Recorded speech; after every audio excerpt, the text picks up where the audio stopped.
तो आज हम डिस्कस करेंगे इंग्लिश अभ्यास सीरीज़ का क्लास नंबर 3। इससे पहले हम 2 क्लास कर चुके हैं। सीरीज़ बहुत ज़्यादा इंपॉर्टेंट है आपके लिए, क्योंकि सीरीज़ से जो है बहुत सारी चीज़ें आपकी कवर हो जाएंगी। एक तो आपका ग्रामर रूल हो गया, वोकैब सेक्शन हो गया, इसके अलावा जो इंपॉर्टेंट चीज़ आपका क्लोज और कॉम्प्रहेंशन, ठीक है। और इस सीरीज़ में इस सीरीज़ को और ज़्यादा बेहतर बनाया जा सकता है आगे, अगर सपोर्ट रहा तो।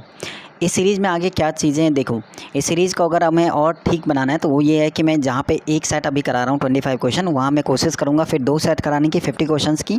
और इसके अलावा जो है वीक में एक दिन आपका स्टेनो का सेट कराने के, ताकि 100 क्वेश्चंस का एक प्रैक्टिस कराने का, ठीक है। तो ये चीज़ें हो सकता है, और क्योंकि टाइम हमारे पास कम है, एग्ज़ाम डेट आपकी आ चुकी है 12-13 अक्टूबर, और लगभग 4 मंथ है। 1 मंथ लास्ट का आपका मॉक में चला जाएगा, 3 मंथ बचे हैं, तो बहुत ही कम टाइम है। कम टाइम में बहुत सारी चीज़ें कवर करनी है। और अगर आपका 50 क्वेश्चंस एक दिन में होता है, यानी एक की जगह 2 सेट होते हैं, और हो सकता है कि अगर एक दिन आपका मैराथन क्लास भी मैं लूँ तो सब चीज़ें पॉसिबल है, बट उसके लिए ये है कि इंपॉर्टेंट चीज़ है कि सपोर्ट आपका होना चाहिए, ठीक है, और सीरियस आपको रहना पड़ेगा। जो भी डाउट है कमेंट सेक्शन है आपके लिए, कमेंट सेक्शन में आप पूछ सकते हो अपने डाउट को। नहीं तो टेलीग्राम ग्रुप ज्वाइन कर लेना, उसका लिंक डिस्क्रिप्शन में है। अगर लिंक से आप ज्वाइन नहीं हो पा रहे तो सर्च कर लेना स्टडी विद प्रदीप सिंह, और स्पेस मत लगाना, ठीक है, तो मिल जाएगा टेलीग्राम पर, आप ज्वाइन कर सकते हो। स्टार्ट करते हैं आपका क्लास नंबर 3 का आज का क्वेश्चन नंबर 1। जो भी डाउट हो कमेंट सेक्शन में आप पूछ सकते हो। फर्स्ट आपका बताना है पैसे में। थोड़ा लेवल अभी इजी टू मॉडरेट रखा हुआ है, क्योंकि अभी आपका कि फ़्लो बनाना है, ठीक है। और जैसे ही फ्लो बन जाएगा, जैसे ही आपका लेवल थोड़ा बहुत ठीक हो जाएगा, इजी टू मॉडरेट आप आराम से कर लोगे, ठीक है। उसके बाद थोड़ा लेवल को मॉडरेट करेंगे, और उसके बाद थोड़ा और ऊपर लेवल को बढ़ा देंगे। तो लेवल ऐसे नहीं कि बिल्कुल सेम लेवल रहेगा, लेवल आपका बढ़ जाएगा। 10 क्लास 12 क्लास के बाद लेवल देखना थोड़ा बहुत चेंजेस होता जाएगा लेवल में, ठीक है। फर्स्ट आपका है सी हैंडल्स ऑल टास्क एफिशिएंटली। आपको बताया पैसे बनाना है। हैंडल्स यहाँ पे लिखा हुआ है SAES। जब आपका पैसे बनाते तो क्या चेंज करते हैं, एज एम आर या V3 फॉर्म हम इसका पैसे बनाते हैं। एज एम आर डिपेंड करता है आपका सब्जेक्ट के अकॉर्डिंग, एज आएगा, एम आएगा या फिर आर आएगा।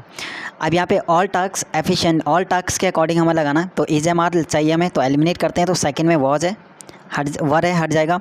थर्ड में हमारा हैव बीन में चेंज नहीं होगा। फोर्थ या फर्स्ट वाला इसलिए नहीं आएगा क्योंकि बीइंग लगा हुआ, और बीइंग आपका तब आता है जब वो कंटिन्यूस में आ रहा है। हमारे पास ऑप्शन नंबर बच गया 4। सेकंड आपका है ऑल वेपन्स वर सरेंडेड बाय देम।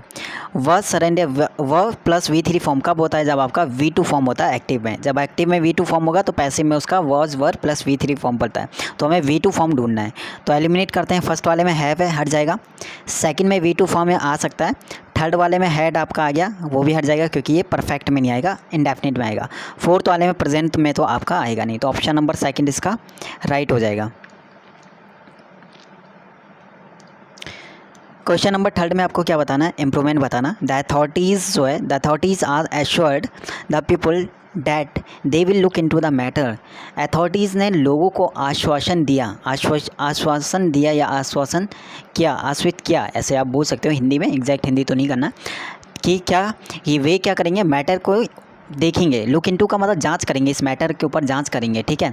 तो आश्वासन वो ऑलरेडी दे चुके हैं, ठीक है।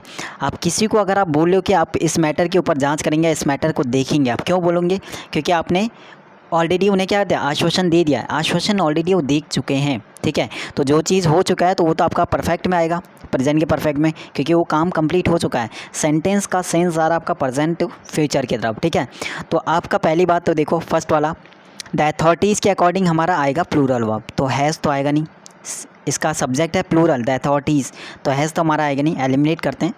सेकंड में हैव एश्योर्ड, बिल्कुल ठीक है, क्योंकि आश्वासन उन्होंने दिया होगा, तभी उन्होंने आगे जाके ये लाइन बोला कि हम इस मैटर के ऊपर जांच करेंगे, ठीक है। फ्यूचर में तभी बोला जब वो चीज़ उन्होंने इससे पहले आश्वासन दे दिया होगा, ठीक है। तो यहाँ पे सेकंड वाला हमारा आ सकता है। थर्ड वाला हमारा परफेक्ट कंटिन्यूस में तो वैसे ही नहीं आएगा, ठीक है, क्योंकि वो सेंटेंस कंटिन्यूस का हो नहीं रहा है। और फोर्थ वाला नो सब्स्टिट्यूशन इसलिए नहीं आएगा क्योंकि आपका आर लिखा हुआ है। तो इसका सेकंड यहाँ पे मोस्ट सूटेबल लग रहा है फोर्थ में से, 4 ऑप्शन में से। फिर भी डाउट हो कोई चीज़, किसी भी क्वेश्चन में डाउट हो, कमेंट सेक्शन में क्वेश्चन नंबर डाल देना, उसका सॉल्यूशन या तो कमेंट में ही मैं रिप्लाई कर दूंगा, नहीं तो टेलीग्राम में उस चीज़ मैं बता दूंगा। मॉडेस्ट का मतलब होता है विनर में, एकदम सरल स्वभाव वाला, विनर वाला। तो एंटोनिम बताना है, ठीक है, एंटोनिम बताना है एकदम विनर स्वभाव। ग्लम का मतलब होता है जो उदास होता है, एकदम परेशान। सडनली मतलब होता है एकदम से नाराज़ होने वाला, तुरंत एक क्या चिड़चिड़ा टाइप का है ना, जैसे ही बोला वैसे एकदम से चीज़ें बोलने वाला, तो इसे कहते हैं अनहैप्पी मतलब दुखी। तीनों ही आपस में अगर आप देखोगे ना, फर्स्ट वाला, सेकंड वाला, थर्ड वाला, तीनों को आप बोल सकते हैं तीनों सिनो हैं।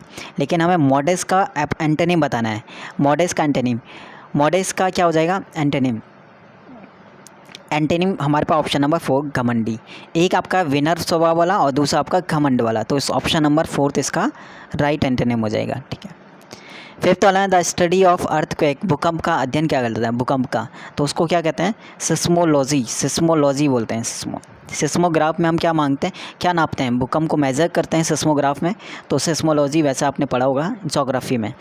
जियोलॉजी में हम जब अर्थ के ऊपर या उस चीज़ को लेकर है। ज्योग्राफी आपको पता है सब्जेक्ट, ठीक है, पढ़ाई होगा कि उसमें क्या चीज़ हम क्या चीज़ वहाँ पे डिस्कस करते हैं। टोपोग्राफी क्या होता है, टोपोग्राफी होता है कि एकदम जैसे चट्टानें हो गया या फिर अर्थ में जो भी चीज़ें हैं उससे रिलेटेड चीज़ें डिस्कस करना, उसके लिए टोपोग्राफी होता है। वैसे हिंदी में तो स्थलाकृति, स्थल के ऊपर, ठीक है। अब स्थल को स्थल के ऊपर, ठीक है, स्थल का अध्ययन, ठीक है, या स्थलाकृति का अध्ययन, ठीक है, ये इसका एग्जैक्ट मीनिंग होता है। आप एक बार चेक कर ले सकते हो, लेकिन स्थलाकृति वही है कि आसपास का जो भी इन्वायरमेंट है उसके ऊपर क्या करना, अध्ययन करना, उसके लिए यूज़ करते हैं टोपोग्राफी। फिर भी है कि एग्जैक्टली अगर नहीं समझ में आता खुद से भी एक बार चेक कर लेना, सर्च कर लेना, ठीक है। अर्थक्वेक का स्टडी ऑफ अर्थक्वेक आ जाएगा आपका सिस्मोलॉजी। बाकी जियोलॉजी आपको पता है, ज्योग्राफी पता है, टोपोग्राफी में स्थलाकृति के ऊपर करते हैं, ठीक है। 6 वाला अगर बात करें, 6 क्वेश्चन नंबर 6 आपका बताना है improvement part. Tigress has given birth to a cub in the Ranthambore tigers reserve, taking the big cat population to 78, ठीक है। अब यहाँ पे इसका सेंस देखो, एक तो इसका सेंस क्या है, एक्टिव सेंस है, पैसिव तो है नहीं इसका, ठीक है। तो इज के साथ V3 फॉर्म तो वैसे ही नहीं आएगा क्योंकि ये पैसिव सेंस आ नहीं रहा है, ठीक है। किसके द्वारा जन्म किया गया, अगर द्वारा बोलता बाय या टाइग्रिस तो आपका पैसिव में बनता, लेकिन एक्टिव में है तो ये नहीं गया। वॉज वर्थ बिल्कुल वही बता रहा, पैसिव सेंस को नहीं आएगा। हैज़ के साथ गिव यानी फर्स्ट फॉर्म नहीं आएगा, तो ये भी है। हमारे पास ऑप्शन बचा नो सब्स्टिट्यूशन, ये इसका राइट हो जाएगा, ठीक है। बी हार्ड अप का मतलब क्या होता है, बी हार्ड अप का मतलब होता है एकदम तंगी, पैसे की कमी, जिसके बाद बहुत ही कम पैसे की तंगी, उसके लिए यूज़ करते हैं बी हार्ड अप, ठीक है। ठीक, अनेबल टू कैलकुलेट नहीं आएगा। हैव वेरी लिटिल मनी, ये इसका राइट हो जाएगा, बहुत ही कम पैसा है, उसके लिए यूज़ करते हैं बी हार्ड अप यूज़ करते हैं, ठीक है। तो 7th का बी ऑप्शन राइट हो जाएगा। 8 वाला every curious child want to rip open a toy. Every curious है, इसका सब्जेक्ट देखो, एवरी क्यूरियस चाइल्ड, इसका सब्जेक्ट क्या है, सब्जेक्ट इसका सिंगुलर है। जब सब्जेक्ट सिंगुलर है तो वर्ब भी सिंगुलर आएगी, तो वर्ब यहाँ पे सिंगुलर नहीं प्लूरल है, तो इसका सिंगुलर फॉर्म क्या होता है, वांट्स होता है, ठीक है। तो यहाँ पे वांट की जगह वांट्स होना चाहिए था, तो ऑप्शन नंबर डी इसका एरर हो जाएगा। 9th की बात करें, ठीक है, ये इसका राइट। 9th में क्या बताएं, एरर ही बताना है। It was the very well directed film and we enjoyed it. It was the very well directed film, देखिए एरर कहाँ पे हो सकता है, इट वॉज द, अब यहाँ पे द आर्टिकल कहाँ पे आता है, देखो द आर्टिकल होता है डेफिनेट के लिए, हाँ डेफिनेट आर्टिकल द होता है, ठीक है। और इनडेफिनेट में आपका एन आ जाएगा, डेफिनेट आर्टिकल द। डेफिनेट का मतलब यह है कि वो चीज़, एक तो आपका फिल्म का नाम देता तो अच्छी बात है, जो चीज़ आपका फेमस है या जिस चीज़ का जिक्र पहले से उसके लिए आर्टिकल द यूज़ करते हैं डेफिनेट। तो आपका यहाँ पे डेफिनेट फिल्म कौन सी है, ये चीज़ डेफिनेट नहीं है ना, तो इस चीज़ से भी थोड़ा बहुत आप एलिमिनेट कर सकते हो द को। इससे अच्छा है कि दा की जगह आप यूज़ करो it was a very well directed film, right हो जाएगा, ठीक है। दा को हटा के ए करोगे तो वो आपका मोस्ट सुटेबल यहाँ पे लग जाएगा, ठीक है। तो आर्टिकल दा यहाँ से हट के आप एक काम करो, यहाँ पे आर्टिकल ए लगाओ, ठीक है। तो ऑप्शन नंबर ए में मिस्टेक यहाँ पे होना चाहिए, दा को हटा के। इनकरेक्ट वाला बताना, ट्यूशन की स्पेलिंग राइट क्या होता है, TUI, ये आपका गलत लिखा हुआ है, TUI TION होता है। बाकी सर्किट ठीक लिखा हुआ है, जेन्युइन ठीक लिखा हुआ है, मैनर्स ठीक लिखा हुआ है, तो आपका ट्यूशन में TUI होता है। 11th वाले में क्या आएगा, he asked me when I had book the flight tickets. He asked me when I had book the, had plus V3 form, past का परफेक्ट में कब चेंज होता है, जब वो पास्ट का इंडेफिनिट होगा। डायरेक्ट में डायरेक्ट इनडायरेक्ट करते हैं। जब वो पास्ट का इंडेफिनिट होगा तब वो पास्ट का परफेक्ट में चेंज होगा। पास्ट का इंडेफिनिट का मतलब वी टू फॉर्म या डिड आपको ढूंढना है। तो फर्स्ट वाले में तो डू है, एलिमिनेट करते हैं, फर्स्ट वाला नहीं आएगा। सेकंड में डिड है, आ सकता है। थर्ड वाले में प्रेजेंट में है तो वैसे नहीं आएगा, ठीक है। और फोर्थ वाले में आपका हैड यानी पास्ट परफेक्ट का परफेक्ट है, तो ऑप्शन नंबर सेकंड यहाँ पे हो जाएगा। 12 वाला है, if the economy fails this year it reflect badly on the government. ये रूल है कंडीशनल का। कंडीशनल का रूल ये कहता है अगर एक तरफ आपका प्रेजेंट का इंडेफिनिट है, दूसरी तरफ वो चीज़ फ्यूचर में हो जाती है कंडीशनल वर्ड के साथ। इंडेफिनिट है, इफ़ द इकोनॉमिक फेल्स यानी प्रेजेंट का इंडेफिनिट है, तो दूसरा वाला हमारा फ्यूचर का इंडेफिनिट में होना चाहिए। तो इट रिफ्लेक्ट नहीं आएगा, इट विल रिफ्लेक्ट। इट अब साइंस भी आप देखो ना, अगर क्या कह रहा है, यदि इकोनॉमी जो है गिरती है इस साल, अगर इकोनॉमी गिरती है तो क्या करेगा, ये रिफ्लेक्ट करेगा बहुत ही बुरी तरह, किसके ऊपर, गवर्नमेंट के ऊपर, ठीक है। तो इट विल रिफ्लेक्ट मीनिंग के अकॉर्डिंग भी यहाँ पे विल लगाओगे, ठीक है। तो यहाँ पे कहाँ पे एरर हो जाएगा, फर्स्ट वाले में। 13 में क्या कह रहा है, the increasing concerns about climate change point two the need for enhance efforts towards dash growth, ठीक है। क्या यहाँ पे आएगा, 1 मिनट, 13 हमारा क्वेश्चन चल रहा है, okay. Question number 13, the increase concern about climate change point two the need for enhance effort towards dash sustain growth. अच्छा, ग्रोथ टुवर्ड्स हमारा क्या है, एक तो प्रीपोजिशन है, ठीक है, प्रीपोजिशन। तो प्रीपोजिशंस के बाद हमारा, ठीक है, नाउन फॉर्म या तो आना चाहिए, ठीक है, या जीरन फॉर्म आना चाहिए, ठीक है। अगर हम इन्फिनेटिव का रूल पढ़ा है ना, प्रीपोजिशन प्लस आपका जीरन फॉर्म आना चाहिए, ठीक है। लुकिंग फॉरवर्ड टू, लुकिंग, एक एग्जांपल अगर जीरन का देखें, 1 सेकेंड भाई, ये चीज़ थोड़ा ध्यान रखना कि अगर प्रीपोजिशन है तो उसके बाद हमारा जीरन फॉर्म आएगा, बस ये चीज़ थोड़ा सा नोटिस कर लेना है, ध्यान रखना है। टुवर्ड्स हमारे क्या है, प्रीपोजिशन है। अगर हमें यहाँ पे एलिमिनेट करना है, देखो ऑलरेडी टुवर्ड्स दिया है तो टू और टुवर्ड्स एक साथ दो प्रीपोजिशन नहीं आएंगे, यहाँ से हटाते हैं। अचीव्ड हमारा वैसे नहीं आएगा, पास्ट पार्टिसिपल है, आगे जाके सस्टेन्ड ऑलरेडी लगा हुआ है, ठीक है, और ये V2 फॉर्म भी बन जाएगा उस हिसाब से, ठीक है। तो ये तो वैसे भी नहीं आएगा।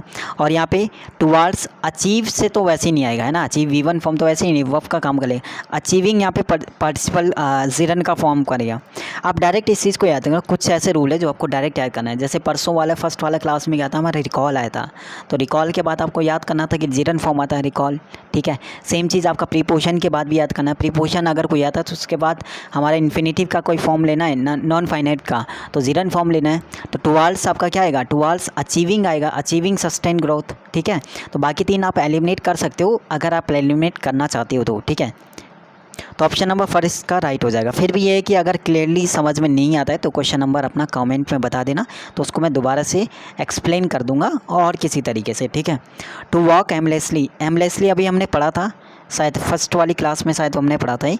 टू वॉक एमलेसली मतलब बिना किसी एम के चल रहा है, एकदम रिलैक्स वे में चल रहा है। उसके लिए क्या कर रहे हैं, बिना किसी टेंशन के, एकदम फ्री पर, एकदम रिलैक्स है, जो रिलैक्स आराम से चल रहा है, उसके लिए एम्बल यूज़ करते हैं, एम्बल।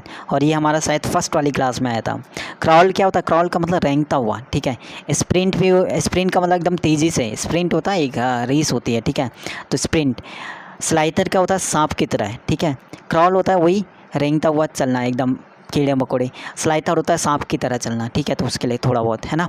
तो एम्बल याद है ना, रिलैक्स वे, एकदम आराम से कोई चल रहा है तो उसके लिए यूज़ करते हैं।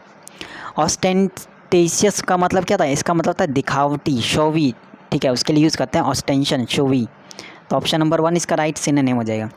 टेस्टफुल आपको पता है, सडन एकदम अचानक से, क्विक आपका अचानक से, ठीक है।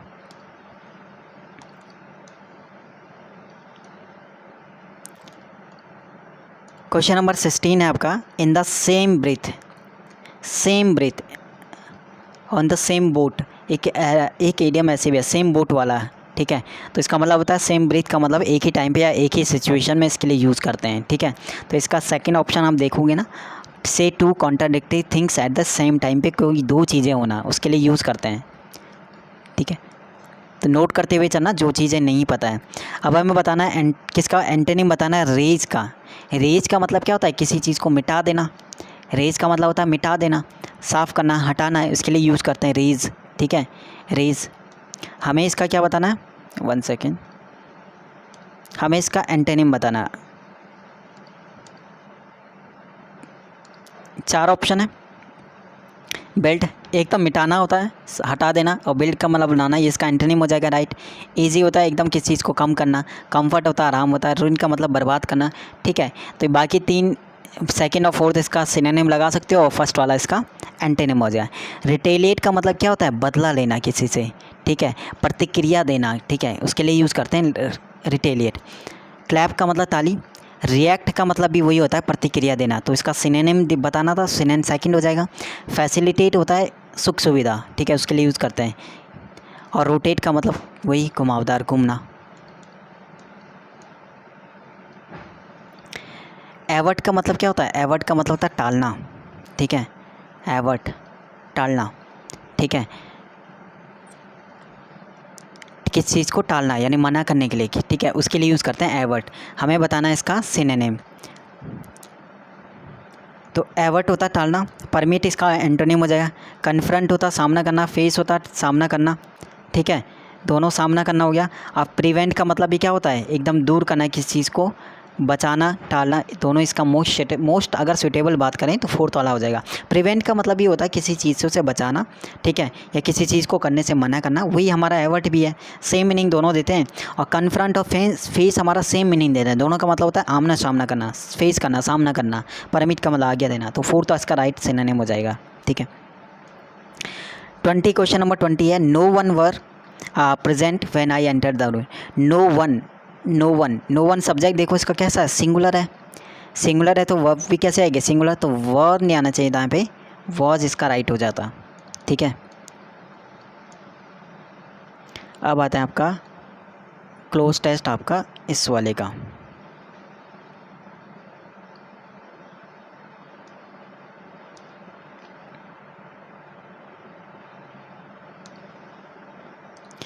चलिए क्लोज टेस्ट क्या कहता है, the rise in the Irrawaddy dolphin, नाम है देख लेना, डॉल्फिन है, राइज, जो राइज का मतलब बढ़ना, ठीक है, डॉल्फिन का जो है वो बढ़ रहा है, डैश इन चिलिका में, चिलिका जो लेक है, can be attributed toward the, ठीक है, टुवर्ड द क्या, eviction of dash fish enclosures after 1000 of hectares of Chilika lake were made dash free. Irrawaddy dolphin found unobstructed area for movement that's due to the COVID-19 lockdown last year. There were comparatively fewer tourist boats on Chilika Lake, which made it dash for dolphin to move from one part of the lake to another. क्या चीज़ आ सकता है, पहला the rise क्या हुआ, dolphin की क्या बढ़ी है, राइज क्या हुआ है, पॉपुलेशन ही तो बनी है, बढ़ी है। क्लेन का मतलब एकदम कॉपी पे सेम चीज़ सा दिखने के लिए यूज़ करते हैं, शायद क्लेन वर्ड हम, ठीक है, इसके लिए यूज़ करते हैं, या एक ही ग्रुप से है उसके लिए भी यूज़ करते हैं, ठीक है, क्लेन वन, ठीक है, एक है ना, ये कनेक्ट हुए एक दूसरे से, रिलेटेड आप कह सकते हो, एक दूसरे से जुड़े हुए, उसके लिए क्लेन यूज़ करते हैं। नेटिव मतलब वहाँ के रहने वाला, ठीक है, यानी जम से जो वहाँ पे रहता है। इनहैबिटेंट जहाँ पे वो अभी प्रेजेंट में रह रहा है, तो अभी डॉल्फिन राइज हो रहा है, तो राइज क्या हुआ होगा कि पॉपुलेशन हुई कि डॉल्फिन की, कहाँ पे, चिलिका लेक में, ठीक है। सेकंड में कहता है can be attributed to the eviction of dash fish enclosure. अब एविक्शंस ऑफ फिश एनक्लोजर, अब यहाँ पे कौन सा वाला आएगा, अनवारंटेड आएगा, वारंटेड यानी बिना वारंट के, इलीगल तरीके से नहीं, इलीगल, ठीक है। इलेजिमेटेड का एक वर्ड यहाँ पे, ये तो पता ही है आपको, वारंट, ठीक है, ये तो वारंट का तो यहाँ कोई बात नहीं चल रहा। इलीगल हो सकता है कि इलीगल कोई अगर घुसपैठ कर देता है तो उसके लिए गैरकानूनी तरीके से कोई जाता है तो उसके लिए यूज़ कर सकते हैं, ठीक है। अनकॉन्स्टिट्यूशन की बात नहीं करेगा यहाँ पे, ठीक है। अब बात करते हैं सेकंड और थर्ड, इनके मीनिंग के ऊपर बात है। इलेजिमेटेड का मतलब क्या होता है, इलेजिमेटेड का मतलब होता है कि किसी जन ऐसे के जन्म मतलब जन्म होना, किसी ऐसे पर्सन पेरेंट से जिनकी शादी नहीं, तो उसके लिए यूज़ करते हैं ये वाला वर्ड, ठीक है, इलेजिमेट वाला। इलीगल, ठीक है, यहाँ पे बाकी चार, बाकी अनवारंटेड तो आएगा नहीं, कॉन्स्टिट्यूशन हम लगा नहीं सकते, थर्ड वाला हम लगा नहीं सकते क्योंकि यहाँ पे उन माता पिता पेरेंट्स की बात कर रहे हैं जिनका शादी नहीं होती लेकिन उसका पे भी है, तो उसके लिए यूज़ करते हैं। और सेकंड, इलीगल तरीके से वो क्या कर रहे होंगे, एंटर कर रहे होंगे, तो उसके लिए यूज़ करते हैं। आगे जाके हमने पढ़ा था चिलिका लेक में 1000 ऑफ हेक्टर्स, ठीक है, लिखा हुआ है, देखो अगला line, after 1000 of hectares, 1000 of hectares जो हज़ारों एकड़ की जो चिलिका लेक है उसकी भूमि के लिए, वर मेड, वो बनी हुई है किसके, डैश फ्री, किस ट्रेसपास फ्री, ट्रेसपास का मतलब घुसपैठ करना, जैसे बिना परमिशन के एकदम कहीं पे एंटर कर लेते हो तुम, किसी के घर में हो गया, ठीक है, किसी की ज़मीन में, उसके लिए यूज़ करते हैं ट्रेसपास। कन्फिक्शंस का मतलब जब्त करना है, यहाँ पे फिश उसके लिए यूज़ करते हैं आप। पैसेज देखो किसके ऊपर कर रहा है, फिश के ऊपर, तो ट्रेसपास तो नहीं करेगा फिश की भूमि पे ऐसा कुछ, कन्फिक्स से जब्त नहीं करेगा, ठीक है। इंटरवेंशन हस्तक्षेप नहीं करा, हस्तक्षेप करना मतलब कोई चीज़ कोई काम कर रहा है, आप बीच में क्या कर रहे हो, एंटर कर रहे हो और हस्तक्षेप करो। अब वर्ड आता है हमारा एनक्रॉचमेंट, इनक्रॉचमेंट का मतलब एक एरिया हो गया, ठीक है, एक जैसे एरिया हो गया, यहाँ पे बोला है 1000 ऑफ एकर्स, ये जैसे चिली का, तो उसमें क्या कर रहा है कोई इलीगल तरीके से, यहाँ पे इलीगल वर्ड इसलिए डाला था, कोई क्या कर रहा है एंटर कर रहा है, तो वो बोला है कि उसको चिली का लेके इतने एकड़ को क्या बनाया, ऐसा बनाया गया है क्या कि कोई एंटर ना कर पाए, ठीक है, और एंटर नहीं कर पाएगा तो डॉल्फिन क्या होंगे, आराम से रह पाएंगी, ठीक है। आगे बोल रहा है Irrawaddy dolphin found unobstructed, unobstructed वो खुद को पाती है, यानी बिना किसी बाधा के या बिना किसी एकदम रुकावट के खुद को ऐसे एरिया में पाती है, किसके लिए, मूवमेंट करने के लिए। Dash due to covid lockdown last year covid lockdown के कारण, और यहाँ पे क्या आएगा, वेयर इज तो कंडीशन स्थान के लिए बोलता है, मोर एवर आ सकता है, मोर ओवर यानी के बावजूद, ड्यू टू कोविड-19 लॉकडाउन के बावजूद लास्ट ईयर, इसके लिए हो सकता है मोर एवर। नेवर नेट आपका ये तो अलग वर्ड हो गया, नेवर ये तो वैसे ही नेगेटिव सेंस दे रहा है, हाउ वेयर के ये हमारा अलग हो गया, ठीक है। अब यहाँ पे मोर एवर के बावजूद, किसके बावजूद, लास्ट ईयर जो लॉकडाउन लगा था कोविड-19 उसके बावजूद देयर वर, वहाँ पे कंपेरेटिवली बहुत ही कम टूरिस्ट बोट्स आए थे चिलिका लेक में, इससे पहले जितने आते थे, लेकिन लॉकडाउन के टाइम पे क्या बहुत ही कम टूरिस्ट बोट आए थे, जिससे क्या हुआ, विच मेड इट, जिसने इसे क्या बनाया, डॉल्फिन के लिए, जिससे इसे डॉल्फिन के लिए क्या बनाया। अब यहाँ पर एलिमिनेट करें, अगर टूरिस्ट नहीं आएंगे तो डॉल्फिन क्या होंगे बताओ, हार्टफुल एकदम दुखी होंगे, नहीं, डेट्रीमेंटल एकदम मतलब हानिकारक होंगे, डिस्टर्बिंग नहीं होंगे, क्या होंगे, कंडेसिव, कंडेसिव मतलब एकदम उस एरिया को उनके अनुकूल बन जाएगा। अगर वहाँ पे टूरिस्ट नहीं आएंगे तो चिलिका लेक है वो डॉल्फिन के लिए क्या हो जाएगा, सेफ़ हो जाएगा, वो कहीं पे भी मूवमेंट कर सकते हैं, कहीं पे भी इधर उधर जा सकते हैं, कोई उन्हें खतरा नहीं है। तो कंडीशिव का मतलब होता है कि इनके अकॉर्डिंग वो चीज़ प्लेस से क्या है बन जाएगा, ठीक है।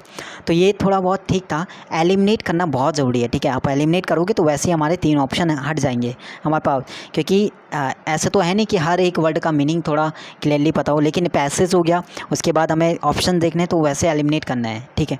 तो कोई भी डाउट होता है कमेंट सेक्शन में पूछ सकते हैं, हो सकता है कोई ऐसा क्वेश्चन जो डाउट समझ में ना आया तो उसको किसी दूसरी तरीके से या थोड़ा डिटेल में चीज़ें मैं बता दूंगा और अच्छे तरीके से, बट कोशिश मेरी रहती है कि कम टाइम में ज़्यादा चीज़ें कराने की, ठीक है।